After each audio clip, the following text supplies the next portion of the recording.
విద్యార్థులకు పరీక్షల కాలం సమీపిస్తోంది. ఇక రాబోయే 2 నెలలు మొత్తం పరీక్షల కాలమే. ఇంతకాలం చదివింది ఒక ఎత్తైతే, చదివిన విషయాల్ని మననం చేసుకోవటం, నేర్పుగా సమాధానాలు రాయటం మరో ఎత్తు. ఎగ్జామ్స్ సీజన్ మొదలవుతున్న నేపథ్యంలో విద్యార్థులు పరీక్షలకు ఎలా సన్నద్ధం కావాలో, ఇందుకు మానసిక వైద్య నిపుణులు చెబుతున్న చిట్కాలేమిటో ఇప్పుడు తెలుసుకుందాం. పిల్లలకి పరీక్షలకి సంసిద్ధం చేయటము ఆ తరగతిలో ఎంటర్ అయినప్పటి నుంచి అని. కాబట్టి ఒకటి ఫస్ట్ పిల్లలకి పరీక్షలంటే అది ఏదో పెద్ద దయ్యంలాగానో భూతంలాగా కాకుండా అది మన ఒక తరగతి నుంచి ఇంకో తరగతి ఉత్తీర్ణడానికి ఒక పరీక్ష మాత్రమే అని చాలా సింపుల్గా చెప్పాలి.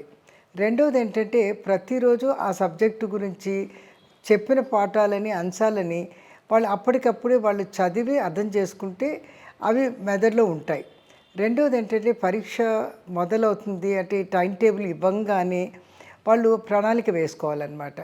ఆ నెల మొత్తం పరీక్షల ముందు 3 భాగాలుగా విభజించుకొని మొదటి భాగంలో ఒక్కసారి సబ్జెక్ట్ అంతా త్వరగా చదవడానికి అనమాట.